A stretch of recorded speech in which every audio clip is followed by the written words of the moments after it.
राज्यात चक्रीवादळ धडकले. दृश्य तुम्ही पाहू शकता. ताशी 190 किलोमीटर वेगानं चक्रीवादळ घुसलंय. चक्रीवादळ मुंबईपासून 190 किलोमीटर दूर आहे. या चक्रीवादळाचा फटका दुपारी 12 ते उद्या सकाळी 6 दरम्यान वादळाचा प्रभाव या ठिकाणी दिसून येईल. मुंबईकडून महाराष्ट्रात चक्रीवादळ घुसले. संपूर्ण महाराष्ट्रासाठी हवामान विभागाचा धोक्याचा इशारा. हे 15 जिल्हे उद्ध्वस्त होणार. 5 मिनिटांपूर्वी हवामान विभागानं अवकाळी पावसाबाबतचा सर्वात भयानक इशारा जारी केलाय. कारण एक रौद्र चक्रीवादळ मुंबईकडून थेट महाराष्ट्रात घुसले आहे. अवघ्या 5 मिनिटांआधी हवामान खात्यानं सॅटेलाइटच्या मदतीनं काढलेला संपूर्ण महाराष्ट्राचा नकाशा दाखवला आहे. या नकाशात ताशी 190 किलोमीटरच्या थरकाप उडवणाऱ्या वेगानं एक महाभयानक वादळ महाराष्ट्राच्या रोखानं अत्यंत वेगानं झेपावत असल्याचं चित्र स्पष्ट दिसत आहे. हा फोटो पाहताच उभ्या महाराष्ट्राच्या काळजाचा ठोका चुकलाय. कारण या वादळाच्या तडाख्यानं 15 जिल्ह्यांमध्ये सर्वात मोठं नुकसान होणार आहे. एक महाकाल चक्रीवादळ एक ढगांची फौज घेऊन आले आहे. हे ढग इतके अक्राळ विक्राळ आहेत की त्यांची उंची कित्येक किलोमीटरवर पोहोचली आहे. या ढगांचे वजन सामान्य ढगांपेक्षा 150 पटीनं जास्त असून जेव्हा हे ढग कोसळतील तेव्हा त्यातून पाण्याचे थेंब नाही तर 50 सेंटीमीटर व्यासाच्या महाकाय गारांचा वर्षाव होणार आहे. गेल्या 100 वर्षात कधीही ओढवली नव्हती अशी प्रलयंकारी परिस्थिती आता उभी राहिली आहे. याच कारणामुळे सरकारनं तातडीनं त्या 15 धोक्याच्या जिल्ह्यांची यादी जाहीर केली असून या भागातील लोकांसाठी 3 तारखा जारी केल्या आहेत. या 3 दिवसात घराचा उंबरठा ओलांडू नका असे कडक निर्बंध लादण्यात आले आहेत. उरलेल्या 21 जिल्ह्यांमध्ये सुद्धा या चक्रीवादळाचा भयंकर रेड अलर्ट देण्यात आला असून परिस्थिती हाताबाहेर गेली आहे. हवामान विभागानं जो सॅटेलाइट फोटो पाठवला आहे आणि त्यात जे दृश्य दिसत आहे ते पाहून अंगावर शहारे येत आहेत. गेल्या 100 वर्षांच्या इतिहासात कधीही न पाहिलेली ही भयानक परिस्थिती आता निर्माण झाल्यामुळे प्रशासनानं सर्वात मोठा सावधानतेचा इशारा दिलाय. खुद्द मुख्यमंत्र्यांनी या जिल्ह्यांची यादी सर्वांना दाखवली असून हे 15 जिल्हे असे आहेत जिथे आज दुपारनंतर काळजाचा थरकाप उडवणारा वारा सुटेल. त्यानंतर अवघ्या 2 तासात तिथे विध्वंसक गारपीट सुरू होईल आणि वाऱ्याचा वेग इतका असेल की संपूर्ण जिल्ह्यात हाहाकार माजेल. म्हणूनच महाराष्ट्रातील प्रत्येक नागरिकाला सावध करण्यासाठी सरकारनं त्या 3 तारखा घोषित केल्या आहेत ज्या अत्यंत घातक ठरणार आहेत. जिल्ह्यांची ती यादी सुद्धा प्रसिद्ध करण्यात आली आहे. बघा, फक्त 8 दिवसांपूर्वीच महाराष्ट्रात अवकाळी पावसानं धिंगाणा घातला होता. हवामान खात्यानं तेव्हाही अंदाज दिला होता पण अनेकांनी त्याकडे दुर्लक्ष करत त्याची थट्टा केली. लोक म्हणत होते बाहेर तर लख्ख ऊन आहे, पाऊस कसा येईल. पण जेव्हा मध्यरात्री गारांचा पाऊस आणि वादळ धडकले तेव्हा सकाळी हातात काहीच उरले नव्हते. सावरण्याची साधी संधीही कुणाला मिळाली नाही. मात्र 8 दिवसांपूर्वीची ती तीव्रता आजच्या तुलनेत काहीच नव्हती. कारण आताची परिस्थिती त्यापेक्षा कित्येक पटीनं अधिक भयावह झाली आहे. आजचे हे संकट 10 पटीनं जास्त धोकादायक आहे.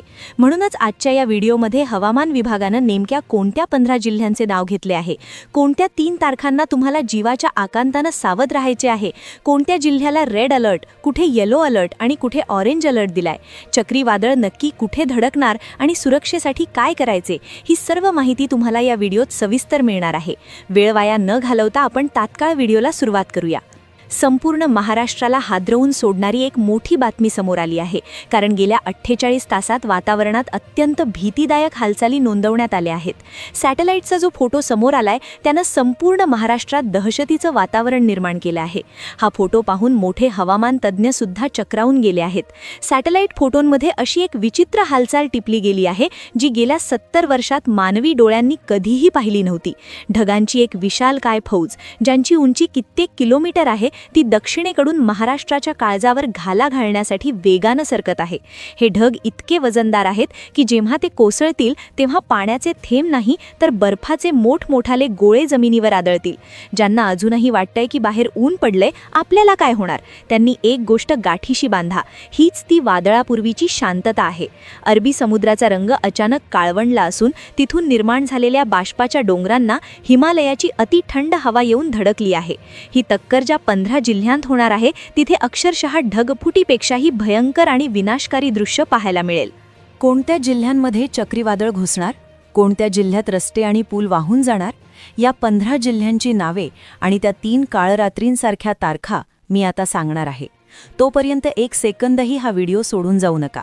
विचार करा, भर दुपारची वेळ असताना अचानक सूर्याला कुणीतरी गिळावं तसा काळोख होतो आणि बघता बघता वाऱ्याचा वेग इतका वाढतो की डोळ्यांसमोरची जुनाट झाडं सुद्धा काडीसारखी मोडून पडतात.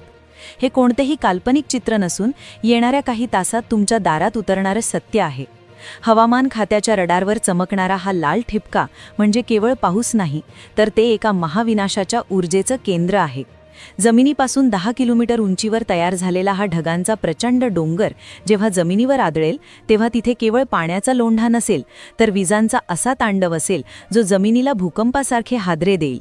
तुम्हाला आठवत असेल, 15 वर्षांपूर्वी विदर्भ आणि मराठवाड्यात रात्रीच्या वेळी असाच प्रलय आला होता. लोक गाढ झोपेत असताना अचानक विजांचा कडकडाट झाला आणि काही मिनिटात संपूर्ण गावं जलमय झाली. जनावरांचा आक्रोश विजांच्या गडगडाटात कायमचा शांत झाला. आज पुन्हा तसाच भयावह प्रसंग उभा ठाकला आहे. पण आजचा धोका अधिक गंभीर आहे, कारण आता ला निनाचा प्रभाव वाढल्यामुळे हवेचा दाब पूर्णपणे कोसळला आहे. तिथे एक प्रचंड मोठी पोकळी तयार झाली असून ती पोकळी आता तुमच्या जिल्ह्यावर फुटणार आहे. मुख्यमंत्र्यांनी तातडीची बैठक बोलावून या 15 जिल्ह्यांच्या प्रशासनाला हाय अलर्टवर राहण्याचे सक्त आदेश दिले आहेत. हे 15 जिल्हे असे आहेत जिथे दुपारी 2 वाजल्यानंतर अचानक अंधारून येईल आणि त्यानंतर सुरू होईल निसर्गाचा तांडव. ताशी 100 ते 190 किलोमीटर वेगाने वाहणारे वादळी वारे घरांवरील छप्र उडवून नेतील आणि विजेचे खांब मुळासकट उपटून टाकतील. 30 मार्च, 31 मार्च आणि 1 एप्रिल या त्या 3 तारखा आहेत का, ज्या दिवशी सरकारने घराबाहेर न पडण्याचा कडक इशारा दिलाय? या तारखांचा नेमका धोका काय आहे ते पाहण्यासाठी व्हिडिओ शेवटपर्यंत पहा. विज्ञानाच्या भाषेत सांगायचे तर सध्याची सॅटेलाईट चित्रे ओरडून सांगतायत की महाराष्ट्राला ढगांच्या एका अशा वेढ्याने ग्रासले आहे ज्याला सुपर सेल म्हणतात. हा सुपर सेल जेव्हा सक्रिय होतो तेव्हा वाटेत येणाऱ्या प्रत्येक गोष्टीचा तो चक्काचूर करतो. गेल्या आठवड्यात नाशिक आणि नागपूरमध्ये जे झाले तो तर केवळ ट्रेलर होता. खरा चित्रपट आता सुरू होणार आहे. शेतकऱ्यांनी रक्ताचं पाणी करून उभं केलेलं पीक क्षणात मातीमोल होणार आहे. जर तुम्ही आत्ता सावध झाला नाहीत तर होणारे आर्थिक आणि शारीरिक नुकसान कोणीही रोखू शकणार नाही. या वादळाची तीव्रता इतकी टोकाची आहे की हवेतील ओलावा आणि उष्णता एकत्र येऊन एक महाभयंकर थंडरस्टॉर्म सेल तयार झाला आहे. हा सेल एकदा का जमिनीला टेकला की पुढचे 6 ते 8 तास तिथे निसर्गाचं क्रूर रूप थैमान घालेल. घराबाहेर उभ्या असलेल्या गाड्या पत्त्यांच्या बंगल्यासारख्या हवेत उडून जाऊ शकतात. वीज कोसळण्याचं प्रमाण या 3 दिवसात इतके अफाट असेल की दर सेकंदाला आभाळ फाटल्याचा भास होईल. हा केवळ पाऊस नसून निसर्गाचे ते अक्राळ विक्राळ हसणे आहे जे आपल्या गाफीलपणावर वार करण्यासाठी दबा धरून बसले आहे. आजच्या आधुनिक तंत्रज्ञानाचा वापर करून आम्ही तुम्हाला हे संकट आधीच सांगत आहोत. गुगल मॅप्स आणि AI प्रेडिक्शननुसार ढगांची ही घनता महाराष्ट्राच्या मध्य भागात सर्वात जास्त एकवटली आहे. याचा स्पष्ट अर्थ असा की मराठवाडा आणि विदर्भाच्या सीमावर्ती भागात सर्वात मोठा हाहाकार उडणार आहे. काही ठिकाणी तर जमिनीला भेगा जातील इतका प्रचंड दाब वातावरणात निर्माण झाला आहे. तुमच्या जिल्ह्यावर चक्रीवादळाचं सावट आहे का? कुठे गारांचा वर्षाव होणार आणि कुठे भयंकर वादळ धडकणार? या धोक्याच्या यादीत तुमच्या गावाचं नाव पहिल्या नंबरवर तर नाही ना? जिल्ह्यांची नावं आता सुरू होत आहेत. राज्याच्या काळजात धडकी भरणार आहे. विशेषतः मध्य महाराष्ट्र आणि मराठवाड्यात सरकारने रेड अलर्ट जारी केला आहे. मध्य महाराष्ट्रातील पुणे, नाशिक, अहिल्यानगर, सातारा, कोल्हापूर आणि सोलापूरमध्ये घरांची मोठी पडझड होऊन होत्याचं नव्हतं होण्याची शक्यता आहे. मराठवाड्यातील छत्रपती संभाजीनगर, जालना, बीड, धाराशिव, लातूर, परभणी, हिंगोली आणि नांदेड या जिल्ह्यांमध्ये ताशी 190 किलोमीटर वेगाने सैतानी वादळ आणि मोठमोठ्या गारांचा मारा होईल. विदर्भातील बुलढाणा, अकोला आणि वाशिम या भागावर संकटाचे काळेकुट्ट ढग जमा झाले आहेत. 1 एप्रिल आणि 2 एप्रिलला पूर्व विदर्भ आणि खानदेशात नेमकी काय स्थिती असेल? तिथे आभाळ फाटणार का? पुढची नावं नीट कान देऊ नये का? 1, 2, 3 आणि 4 एप्रिल या काळात पावसाचा जोर कमी होण्याऐवजी तो अधिक रौद्र रूप धारण करेल. पूर्व विदर्भातील अमरावती, नागपूर, भंडारा, गोंदिया, गडचिरोली आणि चंद्रपूरमध्ये विजांच्या तांडवासह ढगफुटीसारखा पाऊस कोसळेल. खानदेशातील जळगाव, धुळे आणि नंदुरबारमध्ये केळीच्या बागा जमीनदोस्त होतील आणि घरांचे पत्रे पत्त्यासारखे उडून जाण्याची भीती आहे. ते 15 जिल्हे जिथे जणू यवदूत घिरट्या घालत आहे त्यांची सविस्तर यादी आता जीव मुठीत धरून ऐका. सोलापूरमध्ये उभ्या फळबागांची अक्षरशः राखरांगोळी होणार आहे. छत्रपती संभाजीनगरमध्ये ज्यांची कच्ची घरं आहेत त्यांनी आत्ताच सुरक्षित ठिकाणी आसरा घ्या.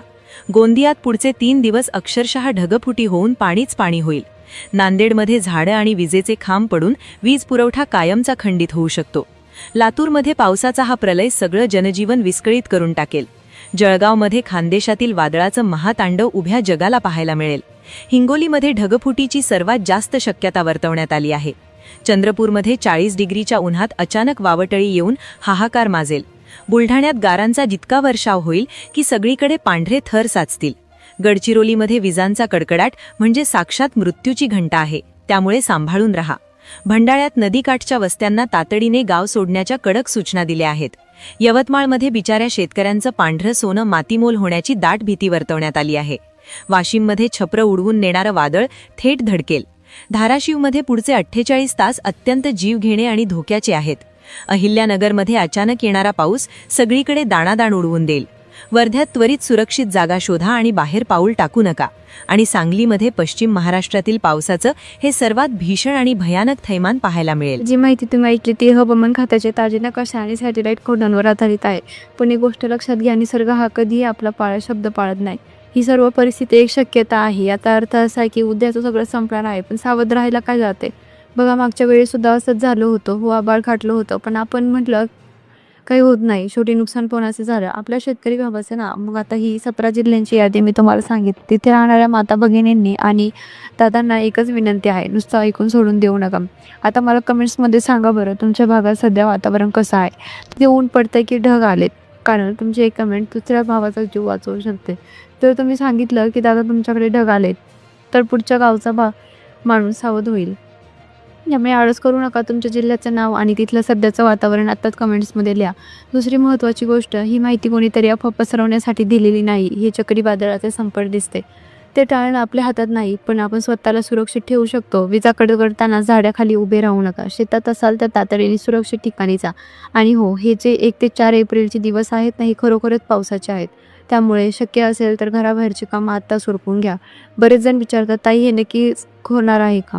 तर बघा, हवामानशास्त्र म्हणजे एक अंदाज सांगतो. यात भीती घालण्याचा आमचा कोणताही उद्देश नाही. फक्त तुमचा माल, तुमची गुरंढोरं आणि तुमचं कुटुंब सुरक्षित राहावं हीच एक इच्छा आहे. बाकी व्हिडिओ आवडला असेल तर लाईक करा आणि महाराष्ट्राच्या कानाकोपऱ्यात हा व्हिडिओ पाठवा. कोणाचे तर पीक वाचलं तर त्याचं पुण्य तुम्हालाच मिळेल. तुमची साथ अशीच राहू द्या. तुमच्या भागात पाऊस झाला की नाही हे आम्हाला नक्की कळवा. पण मी प्रत्येक कमेंट्स वाचतोय. सावध राहा, सुरक्षित राहा. जय महाराष्ट्र.